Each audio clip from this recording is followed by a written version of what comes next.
السلام عليكم ورحمة الله وبركاته. كسو دوادا SSC Radio برنامج كيجا وحسويدين وحان كسو قادم دونا مانتا ورئيسي آنولي لناي عثمان حسن حاجي عثمان بدوي ويساقو كنول ودنكا سويزرلاند مقالة جنيفا. عثمان ايا وحو كمدي هاي dadka sida aada ugu ololeeya midnimada wadanka Soomaaliya waxa uuna hadda ka mid yahay urur la yiraahdo golaha atumo ee arrimaha dibadda. Cusman kusoo dhawow shabakada ama raadiyaha SSC Radio marka koobaad. Ahmed aad baa u mahadsantahay dadkii dhegeysanayana kulligood waa salaamaya. Assalaamu calaykum warahmatullaahi wabarakaatuh. Cusman waxaan jeclahay in aan ka wareysto maadaama aad muddo aad magaranaysaa dibadahana aad ka shaqaysay aadna aad uga mid tahay dadka u ololeeya midnimada Soomaaliya iyo sida soo noqon lahayd dawlad Soomaaliyeed. waxaad dhawaan aad ku tagtay safar wadanka Ingiriiska halkaasoo la sheegayo ama aan wararka ku hayno inaad ka qayb gashay kulan aad la lahayd Jabal House-ka wadanka Ingiriiska. bal marka ugu horeysa maxaad nooga sheegi kartaa shirkaas iyo wixii ka soo baxay? shirka ka dhacay magaalada London waxaanu la yeelanay hay-adda la yidhaaho Chatham House waa hay-ad caana oo dalka Ingiriiska ka shaqeysa inay faaqido xiriirka caalamiga ah waxyaalaha ay faaqidana ama waxay qortana iyo talooyinka ay soo jeedisana aad ba dowladda Ingiriisku ay u taxgelisaa. hay-adaasi runtii hadda wixii ka horeeyay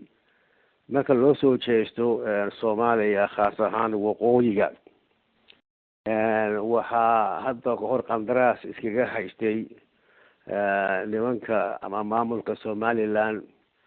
iyo wasiir khaarijiyahooda iyo waxgaradkooda oo meelahaas ama ka hadli jiray ama qoraalkooda u gudbin jiray badanaa fikrada ay ka bixiyaan waqooyiga oo ah fikrad qaldan oo aan sax ahayn waa de badanaa ka dhaadhiciyaan ama hay-adan ha noqoto ama caalamkaba ha noqotee waqooyigii Ingiriiska xukumi jiray dadkiisu say u dhan yihiin ay taageersan yihiin kala go-a wadanka ayna aaminsan yihiin oo raacsan yihiin maamulka Somaliland ama dowladda Somaliland sida iyagu ay ku tilmaamaan.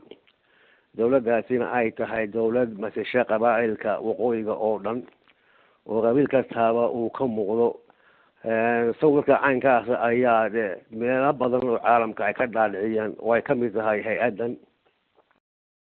runtii anana qoraal baan intaa u diri jirnay laakiin indhawaale wixii ka horeeyay waxay u dhagan nugulaayeen maamulka Somaliland iyo waxa taageertay laakiin indhaweyto isbedel baa dhacay oo ay ugu horeyso isbedel ka dhacay dowladda Ingiriiska gudaheeda iyo siyaasadeedii ku aadanayd Soomaaliya waad moodo imika qalbi fiican inay ay u hayso midnimada Soomaaliya. isbedelka dabcan dowladda Ingiriiska wuxuu dhaliyay in hay-adihii kale ee Ingiriisku runtii ay tubta qaadaan marka si kan dhacay maalintii dhaweyto markii aan tagay magaalada London wafdi baanu ahayn aanu ka soconno golaha yagan khaatumo ee arrimaha dibadda aduu muddo ku dhow 2 saacadood baan kala hadlanay arrimaha khaatumo iyo arrimaha Soomaaliya iyo waqooyiga caam ahaan. runtii waxaa markaa noo baxday inay si weyn imika isbedel uga dhacay hay-adda iyo dhinaca Ingiriiskaba si fiican imika ay u fahamsan yihiin waxa ka socda waqooyiga. beenihii hore iyo tawaradii hore ee caalamka laga faafiyeyna inaan waxba ka jirin oo ay la socon dagaaladii ka dhacay buuhooda iyo agagaarkeeda iyo sida loogu dhintay. waa la socdaan ururada caalamiga ee xuquuqul insaanka wararkii ay ka bixiyaan dhulka ama ha noqoto Human Rights Watch ama ha noqoto golaha UN-ka ee magaalada Geneva ee xuquuqul insaanka wararkii ay ka bixiyaan dagaaladaas. marka waxaas oo dhan waxay imika isugu bayashubteen in sawirka hore qolada Soomaaliland ay bixisay imika uu isbedelo iminkana annaga si fiicanna loo dhagaysto wixii aanu ku warrana muxuu ahaa uu yahay mid la rumaysanayo diyaarna ay u yihiin wixii ka socda khaatumo ee madaxa in golaha ay ka hadasho oo de sida qaalibka shirarbay qabtaan la isugu yimaado oo la dhagaysto marka de waa hay-ad inoo diyaara marka aynu rabno in madaxda khaatumo ay golaha ka hadlaan marka kulankaasi kaasuu ahaa adigu kulan dambena waxaan la yeeshay hay-adaha wararka faafiya oo iyaguna mataqaana aan ka dhaadhicinayay qadiyada ansixayena dee beenahaas qolada somalilan ay sheegayeen 20 sanadood ayna soo dhaafay ee taxanaa iyaguna ruuxooda ay la socdaan wax isbedelka ka dhacaya wadanka shirkaasna isna wuxuu shir aad u wanaagsan marka labadaas shir aawadood baan u aaday magaalada London cusman xagga idaacadaha wadanka ingiriiska ama waxaad moodaa in ay yihiin kuwa koobaad warxuma tashiilka gaarsiiyey caalamka iyadoo markaas ingiriisku dabcan uu halkaa ka raadinaya magac in uu ahaayeen gobolada waqooyiga ama waxaa loo yaqaanay markaa ingiriisku u bixiyey Somaliland meelihii uu soo gumaystay iyadoo mar walba saxaafadooda ay ku tilmaanto inay tahay meesha nabadda ah oo Soomaaliya kamid ah taas oo been badan caalamkii gaarsiiyey halka ay qaarkood ama ay ka socdeen barakacyo ama dagaalo marka ma kula tahay inkastoo adigu aad shakhsi tahay aan u malaynayo taageeradii aad u baahnayd xag Soomaali ahaan ama xag qaatuma ahaan in aadan helin si aad ugu qabatid wixii aad u baahnayd sababtoo tahay waxaan ogahay xataa Somaliland ilaa iyo looyaro inay u shaqaaleystaan mararka qaarkood inay propagandadan ay fidiyaan waqtiga BBC da mararka qaarkood programyo live inay ka soo deyn jireen Hargeysa oo wariyaasha ugu caansan ee London jooga ay tageen ma kula tahay marka shakhsiyan in wixii aad qabatay in ay wax isbedel keeni karaan ma kula tahay BBC-du waa runtaado intii muddo ahaydba oo waliba oo meesha madaxa ka ahaa ninkii la oran jiray Yuusuf Garaad waxa BBC-da laanteeda af Soomaaligu ama BBC-da wada raacin maaye laanteeda af Soomaaligu waxay ahayd runtii laan aad iyo aad ugu irmaan Somaliland taasina waxay ka socotay ninkan meesha madaxda ka ahi wixii uu jeclaa xashadaasna waxay ku saabsanayd wariyayaasha waqooyiga jooga dhulka ingiriiska xukumi jiray laba weeye oo labaduna waxay kala joogaan Burco iyo Berbera labaduna waxay markaas soo tabiyaan warka ay Somaliland jeceshahay in loo faafiyo sida ay rabto ee danta ugu jirto مثلا kasoo qaada marka wax ka dhacaan boohooda oo arrin ay ka dhacdo ama dagaal ka dhaco ama wax kale ay ka dhacaan wariyaha meesha jooga hadda wixii ka horeeyay wuxuu la xiriiri jiray qof aad ku tuhmayso inuu u irmaan yahay ama u jajiro oo deer boohooda ama meel kale ah inuu u change ma doontaan dadka mataqaana madaxda ah dadka mas'uulka ah waxay badanaba doontaan dad mataqaana aan cidna masalin laakiin u janjeera dhinaca Somaliland wax badan maanta anigu aan dhageystay dadkaasoo ku hadlaya iyadoo cidina ayna muxuu ahaa tirsan inay masalaan ama reer buuhoole ama reer khaatumo ama SSC marka wariyaha Burco jooga ka Hargeysa isagu wuxuu u qaybsan yahay galbeedka halka waxa mataqaana uu ka soo tibiyaa warar mataqaana hadda wixii ka horeeyay aan sax ahayn oo u janjeera danaha Somaliland waxay soo jireen muddo waan intii isu galay meesha madaxda uu ka ahaa marka ku dheeraan ma yarimaha dacwado badan baa laga qoray ama annako aan ka qornay oo yaasha reer khaatumo ay ka qoreen markii dambana dawaaba dhalaysay muxuu Yuusuf Garaad in meeshii laga diro inkastoo isagu u yiri ana isaasilay runtu waxay tahay muddaba waxa ku socotay baaris la baarayo markii dacwada ka qornay ha ugu horeyso shirki ka dhacay London oo 3 maalmood uu soconayay 3 maalmoodba waxyaabihii uu sii daynayay ay u badnaayeen dacaayad u danaynaysa Somaliland arrinta markii aanu ka astakoonay oo la baaris run bay noqotay in wixii meesha ka baxay ay u danaynayaan Somaliland dadkii kale ee waqooyiga ku noolaa khaasatan Khaatumo inaan muxuu ahaa dacwadoodii iyo gartoodii halkaa aan waxba laga sheegin. baarista berigaa bilaabantay ayaa markii dambe waa taa sababtay in meeshii laga dhaqaajiyo. iminka b b c dii isbedel weyn baa dee ku dhacay. runtii magacii ay lahaydna wax weyn baa gaadhay. dadkii muxuu ahaa caanka ay ku ahayd ee shaqayn jireena waa wax iskaga tegay iyo wax meesha laga eri ayay noqdeen. qiimihii ay lahaan jirtay runtii aada iyo aada buu hoos u dhacay. b b c duna iminka waa ogaatay intii ka dambeysay muxuu ahaa yuusuf garaad markuu meesha ka tegayna runtii waxa ay ku jiraan muxuu ahaa bal sidii loogu samayn lahaa in meeshii bal dib loo soo nooleeyo. marka insha allah waxaan dee filaynaa isbedelkaas iminka gacanta lagu haya marka uu yimaado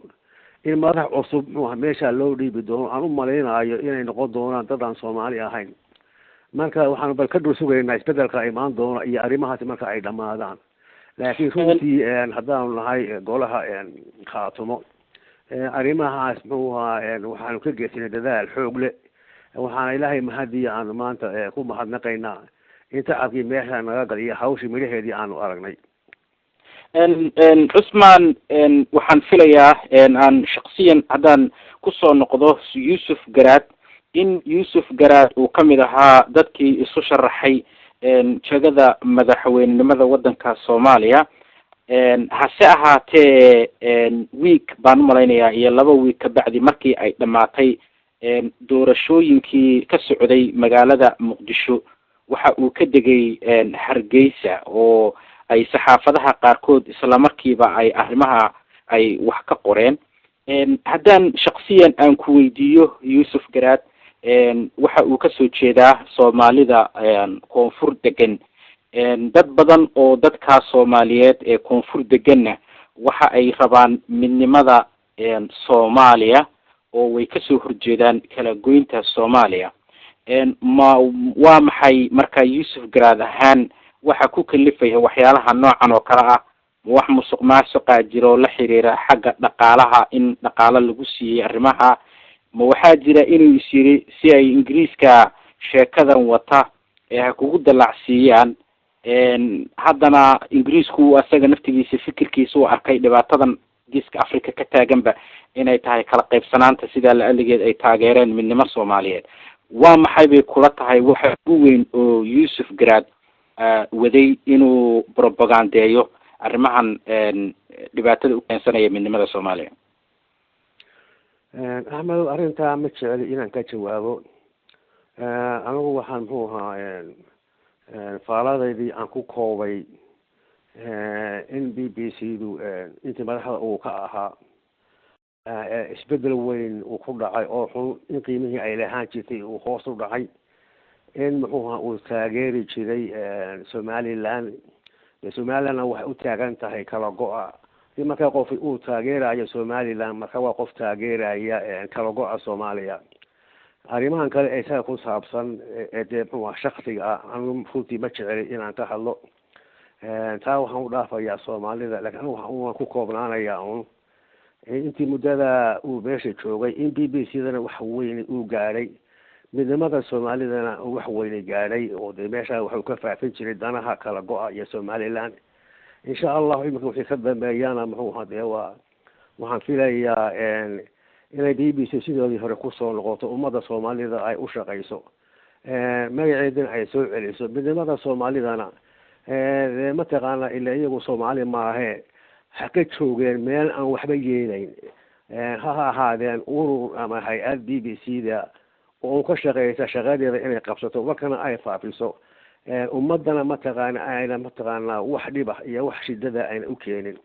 runtii intaan uga fadhinaa waa inta waxaan aaminsanahay inay magaceedii la soo noqonayso Soomaaliduna mataqaana faa'iidadii ay ku qabtay taariikhiyan inay soo noqoto. aad iyo aad baad umahadsan tahay. haddaan uga gudbo haddaba su-aal kale oo la xiriirta xagga dowladda federaalka maadaama adigu nin qurba joogan aad tahay hay-ada caalamiyan aad u shaqaysay Genevana aad adigu ku nooshahay sidee kula muuqataa processka hadda dowladda Soomaaliyeed ay samaysay markii ay kaga soo gudubtay dowladdii ku meel gaarka ahayd haddana loo gudbay dowlad rasmi ah la doortay baarlamaankii ugu horeeyay oo ka yimaada dadka ay usoo codeeyeen dadka inkastoo ayan wada codeyn ay qabaa'ilaad kusoo dirsadeen madaxweyne markaa baarlamaankii laga dhex xulay oo ama gudoomiye baarlamaan siday kula muuqataa ama ilaa iyo heer ra'iisul wasaare maantana ama shalayto aan iraahdo la ansixiyay golihii wasiirada adigu fikirkaaga maxay kula tahay dawladdan cusub oo hadda samaysmatay runtii dawladdan haatan ka jirta Soomaaliya waxa ugu horeeyay doorashadii madaxweynaha xasan sheekh maxamuud anu deemaan aqoon Soomaali badan ma aqoon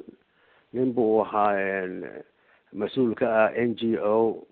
laakiin maalintii la magacaabay iyo markii laga bixinayay iyo sifooyinkii looga waramayay inuu ahaa nin aan ceeb lahayn dambi wadanka aan ka galabsan u shaqeynayay muxuu ahaa hay'adaasna u taagan waxtarka muxuu ahaa dadka ay u shaqeyso runtii meel kasta oo Soomaali joogto oo aan qabiil loo eegayn aad iyo aad baa loo soo dhaweeyay doorashadiisa sidii raxamaad Soomaali u degay ayaa runtii warkaa loogu diirsaday anigu dadkaas umaan ka mid ahaa rajo weyn baa ummadda gashay aad u weyn inuu keeni doono isbedel weyn in waa cusub Soomaali u bariyay marka dee muddada imika dawladani ay jirtay ma badna waxba waa dhowr bilood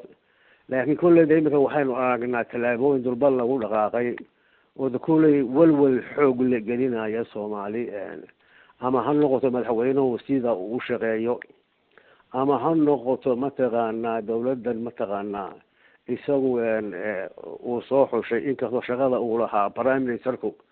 haddana waxaynu ognahay prime ministerkan isagaa xushay waxaana uu ka xushay rag kale oo muxuu ahaa u tartamay jagadaas oo aad iyo aad uga karti badnaa uga aqoon badnaa uga waayo arag badnaa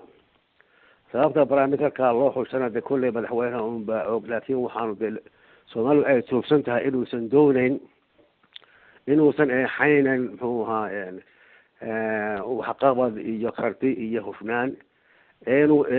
uu haynayo nin mataqaanaa isaga la shaqeyn kara amarkiisa qaadan kara ayna iska hor imaan sidii berigii hore dhici jirtay marka tallaabooyinkaasi iyo cabinetkii markii dambe la magacaabay iyo ta ugu sii daran ee ah in waqooyigii banaanka la dhigay haddii wax laga siiyana qofka qowla eelasi uu ahaa qof u taagan kala go-a Soomaaliya ilaa iminka arrimahaas aynu aragnay muddada kooban ee dawladdan ay jirtay waa arrimo ummadda Soomaalida labadaraalna waqooyiga labadaraalna wixii aaminsan midnimada Soomaalida waa wax aad iyo aad walwal ugu abuura muxuu ahaa waxa iminka uu sameeyey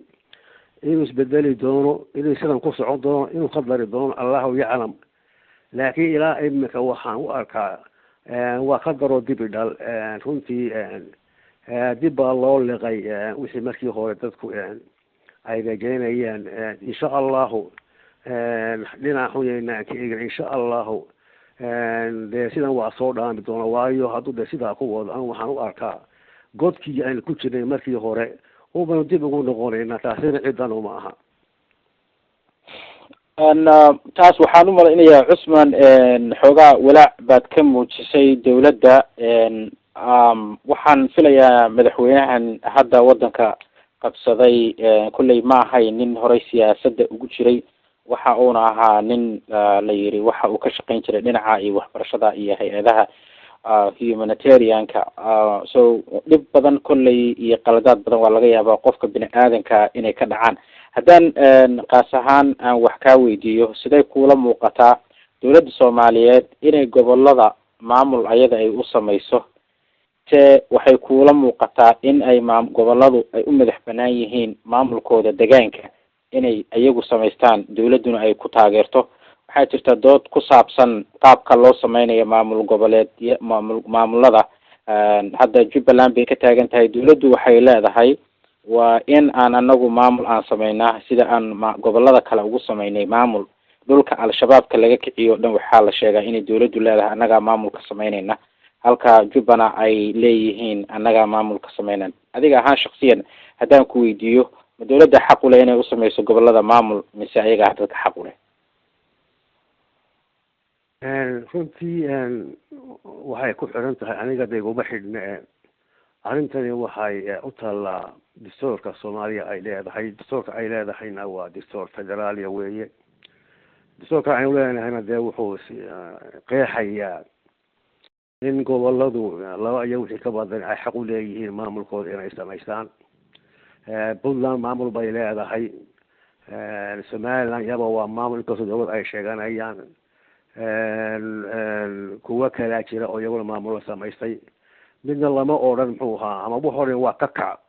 oo wixii oo dhan waa in la baabi'iyaa madaxweynuhu dib u bilaabaado yidhaha dawladeedaa samaynaysa maamulada ama weydii toolka la raacaa iyo weliba dee xeerka hore u bilaamay ee maamul hore ay u jiraanba oo aan cidina maanta ku qabsanayn ama sida Puntland ama muxuu ahaa Somaliland ama muxuu ahaa meesha maxaa la yidhaha galmudug bay ahayd marka waxaasa dee maanta jira oo muxuu ahaa inoo yaala ama dastuur ha noqoto ama taariikh ha noqoto ama wax hore u dhacay ha noqoto haddii waxaasoo dhan ay jiraan waxa markaa lagu diidayaa gobolada jubbooyinka iyo gedo anigu dee runtii ma arko ilaa imikana muxuu ahaa wax mataqaana ay ku kaceen goboladaasi iyo dadka masila haba yaraatee wax maalinkan maanta la qoonsado ma ay dhicin. hadalka uunan ka maqlay wax ilaa imika wuxuu yahay inay sameyn doonaan maamul loo dhan yahay. haddii xaalkoodu halkaa uu taagan yahay dee waxaa garta runtii ay tahay dee in la sugo in laga hordhaca ma aha bal maalinta ay maamul lasoo dhiso bal ha la arko laakiin inta ka horeysa waa in muxuu ahaa dee faraha looga qaadaa in maamulka ay muxuu ahaa ay soo dhisaan. runtii anigu fikradda aan ka qabaa waa taa wey dad badina sidaasay qabaan. dadka qaarkood waxay leeyihiin arrimahan jubbooyinka waxaa walaaca gelinaya dawladda Uganda iyo dawladda Kenya oo iyaga naftigooda isku maandhaafsiisan arrimaha Soomaaliya. waxaad ognahay in Uganda ay ciidamadoodu u badan yihiin dhinaca Muqdisho ayna yihiin kuwa badanaa koonfurtan ilaa iyo xamar ka dagaalamay halka dhinacana kuwan ay kasoo galeen Wama. waxaan ognahay dawladda Kenya markii ay galaysay Soomaaliya inay United Nationka ama mandate ayan ka haysan haddana ay yihiin kuwa ku haya ama maamulkan Jubbaland wata. adigu shakhsi ahaan ma kula tahay dhibaato inay leedahay in wadamadan Afrikaanka ah Kenya iyo Uganda ama Burundi oo kale inay codkooda uu ka dheeraado codkii dadka Soomaalida ama saameyntii siyaasadda Soomaaliya ee hoose inay faragelin ku hayaan ma kula tahay wadamadaas ciidamadooda ka joogaan wadanka Soomaaliya? dabcan muxuu ahaa Soomaaliya waa wadan xor weeye, dawlad bay leedahay, madaxweyne leedahay, baarlamaan bay leedahay. marka waxa laga hadlaba ma aha in dawlado kaleba arrimaheeda ay soo farageliyaan. ciidamada jooga Soomaaliya waa ciidamo muxuu ahaa ka socda African Unionka. shaqada ay joogaan waxa weeye waa peacekeeping, waa in nabadda ay ilaaliyaan ama dhulka shabaab ay haysato ay ka xorin, laakiin arrimaha Soomaaliya u gaarka shaqadooda ma aha. marka ilaa imika ma arag muxuu ahaa ama Uganda ha noqoto ama Kenya ha noqoto oo si publica u sheeganaysa inay tala ku leeyihiin arrimaha muxuu hadgada iyo jubbooyinka. haddii dadku mataqaana faalooyinka ay ka bixinayaan Kenya iyo Uganda iyagay u taala, laakiin arrinta muxuu ahaa rasmigii waxa weeye labada dawladood midna ma odhan kaalin baan ku leenahay maamulka loo sameynayo jubbooyinka ama yaan loo samayn. marka arrinta waxay u taala waa dadka gobolka degan weeye. dawladda federaalkuna sidii mataqaana ay u sheegtay markii madaxweyne uu tagay Hiiraan iyo markii uu tagay Baydhabo dee si publica ugu yidhi isagoo markaa taabacsan dastuurka wadanka xaq baad u leedihiin maamulkii inaad samaysataa. waa in si loo xaq dhowraa ummadda degan jubbooyinka iyo gedo oo iyaguna mataqaana dee xaqa ay u leeyihiin aayahooda iyo maamulkooda mataqaana waa in lagu qadariyaa. sidaasaan mataqaana ay ku dhismi kartaa is-aaminaad iyo is-xaq dhowr. iyo dowlad mataqaana Soomaaliyeed oo mataqaana horsocod noqota oo ay hadii durbaba la bilaabo in la iska hor yimaado runtii dhibteeda leedahay marka runtii waxaan ka rajaynayaa madaxweynuhu inuu arrintaa ka laabto sida uga laabtay arrintii dhuxusha oo qalad ahayd mataqaana talaabadii markii hore uu ku dhaaqay laakiin aan ku amaanayo iminka inuu dib uga noqday waxaan rajaynayaa arrintan ku saabsan tuubooyinka oo qaldanayd hadalkii mowqifkii markii hore uu ka qaatay inuu imikana mataqaana uu dib uga noqdo oo dadkan mataqaana u daayo arrimahooda inay kasoo tashadaan maalinta ay soo tashadaan dee maalinta ilaahay hayna gaarsiiyo aad baad umahadsan tahay haddaan usoo noqdo dhinaca deegaanada qaatumo ama maamulka qaatumo waxaad og tahay cusmaanow intii maxaan ku idhahdaa Somaliland ay deegaanada ay timid ama ay tiri magaalada weliba Laascaanood in ay hadda muddo ilaa iyo dhowr sano ah ay marayso 5 sano ama ay kusii socoto waxaad og tahay deegaankaas inuu nimanka weli gacantii ugu jiro idinku ahaan siyaasiyiinta ama dadka u doodana aan macnaheedu xag siyaasad ahaan aad wax badan ka qabateen laakiin arrintu ay ka weyn tahay wax siyaasad kaliya wax lagaga qabto ay u baahan tahay arrintani arrin gacan wax lagaga qabto magaalooyin cusub hadda ay maamulka Somaliland u soo gudbay oo ay kamid tahay xudun maadaama adigu aad shakhsi aad tahay laakiin u dooda siday kula muuqataa maxaan ku iraadaa in ama progress aan la samayn oo aan maamulkii deegaanadii la rabay uusan ku fidin ama uusan gaarin magaalooyinkii la rabay inuu gaaro sida Laascaanood ama ilaa iyo Sanaag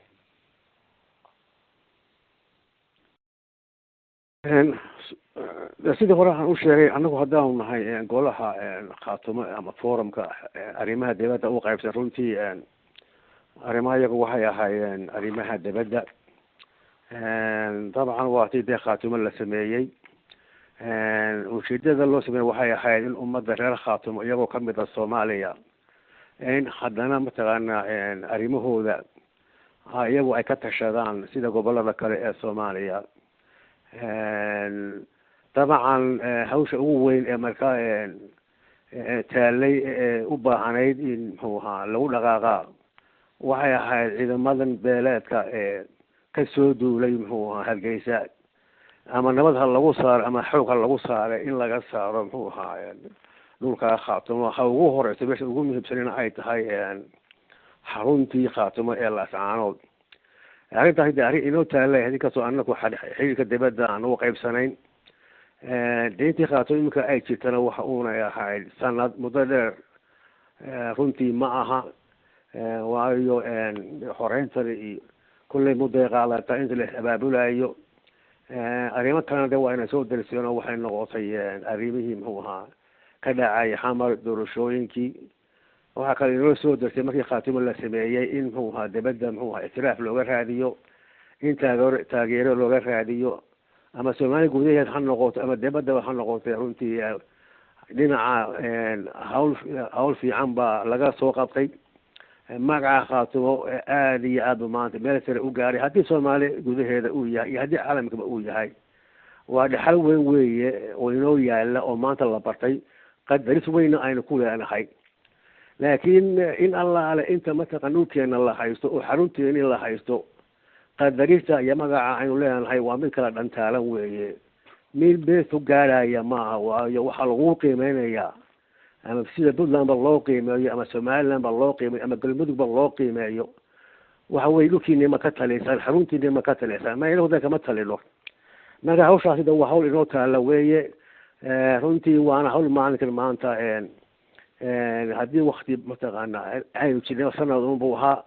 xamarna imika waa laga soo noqday waxaan insha allahu dee aan filayaa imika inaynu muxuu ku tuutuusano mar haddiiba mataqaana haddii xamar laga soo noqdado muxuu ahaa hawlaheedii halkaas muddo badan laga shaqaynayay in imika aan usoo jeesan arrimihii gudaha iyo wadankeena inaynu dhisno xarunteena inaynu xoreyno si kastaba ha lagu xoreeya nabad iyo muxuu si kaleba ha lagu xoreeya in dhulkeeni aynu xoreyno markaasunba mataqaana aynu Soomaali iyo muxuu ahaa haddii dowlad noqoto iyo haddii dadba ay noqoto qiimo weyn aynu ku yeelanayna laba daraale muxuu ahaa dowladda federaalka qiimaha ugu weyn aan ku yeelan karnaa waxa weeye waa marka aynu ay laascaanood xor noqoto. aad iyo aad baad umahadsan tahay. su-aasha ugu dambeysa aan jeclahay cusmaan inaan ku weydiiyo adiga oo mahadsan waxa weeye deegaanada aanu ka hadlayno ee deegaanada SSC waxaa la yidhaahdaa waa deegaanada ay maxaan ku rahdaa taariikhdii hore iyo taariikhdan dambe ee soomaalidaba ay dadku aad ay uga tageen laga bilaabo xilligii daraawiishta. waxaa jirta dagaaladaas inay sababeen inay dad badan deegaanada ay ka aadaan Ethiopia ama ay u qaxaan ama dhanka bariga ama ilaa iyo maxaan ku rahdaa Kenya ama xuduudda waamaba ay dadka gaaraan. dagaaladii dhalashadii dawladii Maxamed Siyaad Barre dadka badan baa waxay soo aadeen koonfur. dadkii aaday koonfur dib uguma noqon wadankii, waxaa looga qaxay dhinaca Kenya, dibdana loo wada dhoofay. sidaas oo kale dadkii dhoofayna waxay sababeen inay barakiciyaan dadkii kale oo la dhoofiyo ama loo soo wareejiyaba inay soo degaan Kenya ilaa iyo Ethiopia. dadka qaarkood waxay yidhaahdaan meeshan haddii uusan dadkii deegaankan lahaa uusan kusoo noqon, dadkii mutacalimiinta uusan kusoo noqon, ganacsigii uusan kusoo noqon, dhulkaas sida uu u tegay ayuu u maqnaanayaa. shirkii qaatumo waxyaalaha ay dadka aad looga hadlay waxaa kamid ahaa in maxaan ku idhahdaa dadka siyaasadda xataa gacanta ku haya oo ay hadda kamid yihiin dadka qaatumo ugu sarreeya inay wada noqdaan dad deegaanka degan. ase cusmaan ahaan maadaama adigu qurba joogana tahay anigu naftigeyga qurba joog baan ahay, maxaa nala gudboon bay cusmaan kula tahay in wadankii dib loogu noqdo, mutacalimiintay dib ugu noqdaan, ganacsatadii dib ay ugu noqoto, dhaqaatiirtii dib ugu noqoto si bulshada loo caawiyo? maxaad ka oran lahayd arrintaas? dabcan kulligan waa jecelnahay in wadankeenii aynu dhisno, in lagu noqdo, laakiin de waxaa loo baahan yahay jawigii ama farsamadii dadkan ay kusoo noqon lahaayeen. umalayn maayo dadku maalin intay dhaqaaqaan inay iska aadayaan SSC. waa in la abuuraa jawigii ay ku noqon lahaayeen. marka ugu horeysa dee wadan la haysto oo xaruntiisii la haysto oo muxuu ahaa ciidamo mataqana kugu soo duulaan sidii ka dhacday muxuu hoodle ay weli agtaala fadhiyaan oo aadan garanayn inay kugu soo noqon doonaan, inay kugu soo duuli doonaan. in allaale inta maxadaasi ay jirto oo dadkayna ka duulaankii muxuu ahaa maamulada muxuu ahaa deriskeena ah ilaa imika mataqaana u tartamaya inaynu noqono maxmiyad ama dhul ay ka taliyaan ama muxuu ahaa qaniimadiisa ay mulkiyaan. in allaale inta muxuu ahaa aynu ku jirno khatartaas oo xaruntaadii la haysto oo labada maamul ay sidaa muxuu ahaa ay kugu duulaan yihiin, jawigaasi ma dhalinayo in dadku ay iska soo noqdaan. waayo dadka inta badani waxay soo celinayaan waa jawiga meesha ka jira weeye. marka waxa ugu horeysa oo miftaaxa uu yahay talaabada ugu horeysa ay tahay in marka hore wadankeena aynu xoreyno. marka la xoray Hargeysaba waa ogtahay markii muxuu ahaa ay reer Hargeysa ku noqoleeyeen dawladii qarankii markuu burburay, magaalada Hargeysa aad bay u burbursanayd, wax ka jiray haba yaraatay ma ay jirin. iskuulaha hadday noqoto, cusbitaal hadday noqoto, iskuuladii iyo cusbitaaladii iyo wixii muxuu ahaayeen dadku u adeegi jiray markii la sameeyey, dadku markaa wuxuu bilaabay inuu soo noqdo. inkastoo sida ay sheegtay qaar badan ay ka noqdeen koonfurta, haddana berigii dambe waxaa soo noqday dad badan oo dabeelaha jiray. waxaana soo celiyey waa magaalada la dhisaayo, iskuullada loo sameynaayo, oo dad badan ba intay soo ceshadeen xaasaskoodii keenteen kusoo noqday Hargeysa oo iskuulla leh. kadalik haddii mataqaanaa aynu xoreyno wadankeena oo xarunteena la xoreeyo, maamuladaatan ina ku duulaankaana aynu muxuu aynu quusino oo markaa ammaankii goboladeen aynu helo oo iskuuladii dhisno oo airportyadii samaysano, dadku waa soo noqonayaan. waxa ugu horeeya dadku ay xiiseeyeen waxa weeye meesha iskuulla ma leedahay. dad badan baa waxay u aadaan Kenya, maaha dalxiis weeye, waxay u aadaan meelo caruurtooda iskuul ay ka galaan oo rabaayad ama Soomaaliyeed ama Islaam ay ka helaan. haddii ay ka heli lahaayeen SSC oo ay xor ahaan lahayd oo tacaanood xor ay ahaan lahayd waa imaan lahaayeen. marka abuurno jawigii, marka la soo noqdo waday ku geysa dhaqaaliba markaa kobcaya, casuurtii baa la guraya. insha Allah de markaynu maamul shaqeeya oo isku filan oo casuurtiisa qaata, mucaawino dibadda ka helo, waxaynu xiga waxa weeye qaniimad baynu leenahay, qaniimadeena aynu helo. markaasaynu arki doonaa soomaalida ama waqooyi hayna ka jirto ama koonfur hayna ka jirto maalinta usoo aroora sidii dhaan gobolada ss iyo qaato maalinta inaku aynu degno qaniimadeena soo saarno qaniimada aynu leenahayna waa ognahay caalamkuna waa ogyahay maalintaas uun waxaa loo soo arooraa oo lama huraan waa cawsi ilaale waxaa loo soo arooraa un waa khaatimo weeye marka wadadaasaynu qaaday laakiin waxa ugu horeeya awalan waxa weeye wax kastaa hoosta laga soo bilaaba asaaskiisa waa hoosta weeye in marka hore aynu xoreysano wadankeenii laascaanood xoreyno runtii hawsha inoo taallaa taa weeye marmasiyo dambe aynu helaynaana ma jirto hadda iyo wixii ka dambeeya aan xoreyno wadankeenii maalinta aynu xoreyno waxaad arki doontaa dadkii oo soo noqda albaabo badan oo furma soomaali badan oo ku qiimaysa marka hawsha halka aan ka bilowno aada iyo aad ayaad umahadsan tahay kaasi waxa uu ahaa cusmaan xasan xaaji oo loo yaqaano cusmaan badawi oo isagu hadda khadka telefoonka aan kula xiriiray isagoo ku sugan magaalada uu degan yahay ee Geneva ee wadanka